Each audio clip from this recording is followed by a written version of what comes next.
आज के डेट में जिसके साथ रहोगे ना, कल गद्दारी होगा तो तुम्हारा पुर्जा पुर्जा खोल के रख देगा। तुम्हारा घर में नीमक डलता है या नहीं डलता है, तुम्हारे घर में दाल बनता है या नहीं बनता है, तुम्हारे अंदर अंदरूनी शक्ति क्या है, तुम्हारी अंदरूनी कमजोरी क्या है। दोस्ती ऐसे होता है क्या? अरे ठीक है, दोस्ती टूट गई, आप अपने घर हम अपने घर, लेकिन किसी को बताना आज के डेट में बहुत टफ काम है।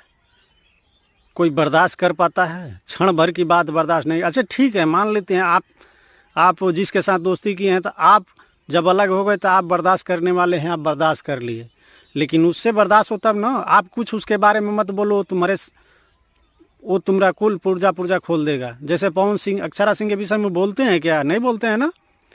लेकिन अक्षरा सिंह जब देखो तो ये है, फलाना है, ढिकाना है, वो है, ये है, दिस दैट, फलान ठिकाना, हमेशा करती रहती है कि नहीं करती रहती है।